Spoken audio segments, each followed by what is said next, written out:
So hello what's up guys, कैसे हो आप लोग? आई होप सब अच्छे होंगे। तो फिर से स्वागत करता हूँ और एक नया हॉरर स्टोरी में। सो आज मैं फिर से लेके गया हूँ बेस्ट हॉरर स्टोरी। अगर आपको स्टोरी सुनना पसंद है तो आप मेरे चैनल को सब्सक्राइब करके जा सकते हैं। तो आपका कीमती टाइम ना खराब करते हुए चलो करते हैं वीडियो को शुरू। ये कहानी 17 साल की जिमी की है, जो कि दिवाली की छुट्टी मनाने के लिए अपने मौसी के घर कोची जा रहा था। जिमी का पैर उसका मौसी के गाँव में घुसा ही था कि जिमी को बहुत ही तेज प्यास लग गया और उसके पापा ने साइड में एक दुकान के सामने गाड़ी रोक दी। तभी जिमी के पापा को कुछ लोगों की भीड़ दिखी। वो वहाँ के आसपास खड़े कुछ लोगों से पूछने लगे कि भीड़ क्यों लगी है। कोई कुछ जवाब देता उससे पहले ही जिमी की नज़र भीड़ के बीच पड़ी एक औरत की लाश पर गया। उस लाश को देखते ही जिमी को ऐसा लगा कि कोई परछाई उसे छू कर चली गई। तभी जिमी का ध्यान सड़क पर पड़े उस औरत के सजने और संवरने के सामान पर गया। उसने सबसे नजरें चुराते हुए वहां से एक कड़ा उठा लिया। इतने ही देर में जिमी के पापा उसे वहां से बुलाने लगे। उसने जल्दी से वो कड़ा अपनी पॉकेट में रखा और वहां से चला गया।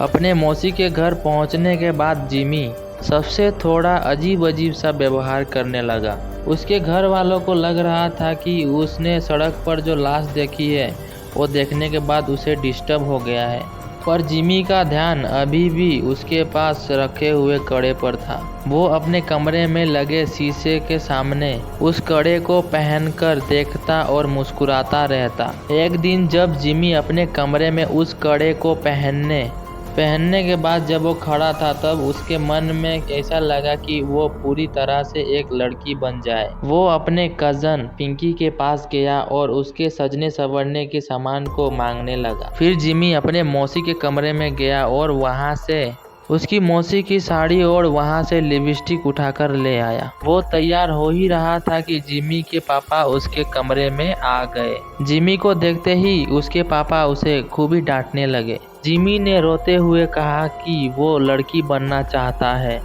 ये बातें सुनकर उसके पापा बेहद ही गुस्से में आ गए और उसे बुरी तरह पीटने लगे और जिमी का कमरा बाहर से बंद करके चले गए। जिमी अपने कमरे में बैठकर जोर जोर से रोने लगा कि तभी अचानक उसे दीवार पर एक लड़की की परछाई नजर आई और धीरे धीरे वो परछाई उसकी ही तरफ आने लगी। जिमी उस परछाई को देखकर थोड़ा घबरा गया और अपने कमरे का दरवाजा जोर जोर से पीटने लगा।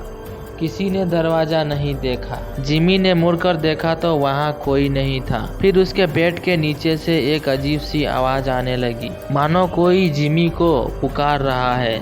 जिमी ने जैसे ही बेड के नीचे देखा तो वहाँ उसी औरत की लाश पड़ी हुई थी जो उस दिन सड़क पर जिमी को दिखी थी। वो देखने में बहुत ही डरावनी लग रही थी। वो औरत जिमी की तरफ रेंगते हुए आई और जिमी में समा गई। जिमी वहीं बेहोश हो गया।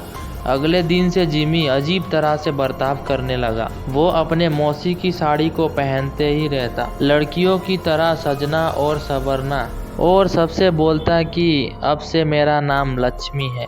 कभी कभी वो जोर जोर से चिल्लाता और सारा घर अपने सिर पर उठा लेता। कभी किसी कोने पर छुपकर बैठा रहता और डरा डरा सा सहमा हुआ रोता रहता। एक दिन रोते रोते उसने अपने माँ से कहा कि मैं लक्ष्मी हूँ और मुझे हर जगह शैतान नजर आते हैं। अब वो आकर मुझे मार देंगे। उसने कहा उन शैतानों के पैर उल्टे हैं, दांत खून से सनी हुई है और लंबे लंबे नाखून है। वो उन पर हमला करना चाहते हैं। जिमी के हालत दिन ब दिन खराब होते जा रहे थे, लेकिन वो रोज लक्ष्मी बनकर साजता संवरता और अपने कमरे के अंदर जाके नाचता रहता।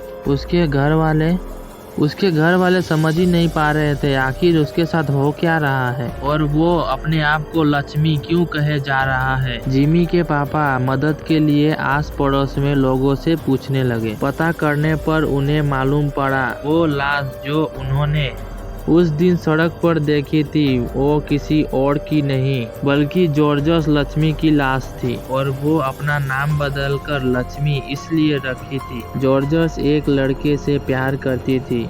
वे दोनों एक दूसरे से शादी करना चाहते थे, लेकिन जॉर्जस के घर वालों को ये मंजूर नहीं था। इसके लिए ऐसा करना बहुत ही बड़ा पाप था और गांव में हो रहे बदनामी की वजह से उन्होंने जॉर्जियस यानी कि लक्ष्मी को सबके सामने मौत के घाट उतार दिया। यह बात सुनकर जिमी के पापा के रोंगटे खड़े हो गए। उन्होंने जिमी के साथ जो बर्ताव किया उसके लिए उन्हें बहुत ही पछतावा हो रहा था। उन्हें समझ में आ गया था कि उनके बेटे जिमी के शरीर के अंदर लक्ष्मी की आत्मा घुस गई है। वो जल्दी से पूरी बात बताने के लिए निकले, लेकिन तब तक बहुत देर हो चुकी थी। जिमी उस दिन भी अपना कमरा बंद करके नाच रहा था। तभी उसे लगा कि उसके दरवाजे पर शैतान उसे मारने के लिए आ रहा है।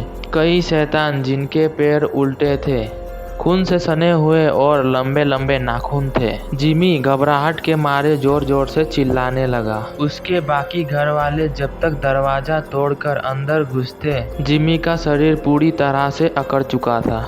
वो लोग तुरंत जिमी को लेकर हॉस्पिटल भागे। डॉक्टर ने बहुत ही कोशिश की और वो किसी तरह जिंदा बच गया। जब जिमी के पापा ने जिमी को जॉर्जियस की कहानी बताई, तब सभी परिवार वालों को जॉर्जियस के लिए बहुत ही दुख हुआ। उन्होंने जॉर्जियस के लिए प्रार्थना भी किए। उन्हें जिमी के पास वो कड़ा मिला। उन्होंने वो भी जॉर्जियस के कब्र के साथ गड़वा दिया। कुछ दिनों बाद जिमी बिल्कुल ठीक हो गया। आज उसे लक्ष्मी के बारे में कुछ भी उसे याद नहीं, लेकिन लक्ष्मी की तरह कई ऐसे लोग हैं जिनको गलत समझा जाता है और उन्हें उनके पसंद के लिए लोगों का बहुत ही बुरा बर्ताव सहना पड़ता है। यहाँ तक कि कई लड़कों को लड़कियां से प्यार करने के लिए और कई लड़कियों को लड़कों से प्यार करने के लिए लोग उन्हें मार डालते हैं। ये कहानी भले ही एक काल्पनिक कहानी है, लेकिन इस कहानी में एक बहुत ही जरूरी मैसेज छुपा हुआ है। सबको प्यार करने का हक है और हम सभी को हर इंसान के प्यार की कदर करनी चाहिए। तो दोस्तों, आप लोगों को ये कहानी कैसी लगी आप लोग कमेंट करके बताना। अगर आपको अच्छी लगी तो फिर भी आप कमेंट कर देना और चैनल को सब्सक्राइब करके चला जाना, क्योंकि ऐसी कमाल की स्टोरीज मेरे चैनल पे आती रहती है। तो चलो आपको नेक्स्ट वीडियो में मिलते हैं, तब तक के लिए बाय बाय, जय हिंद, वंदे मातरम, टेक केयर।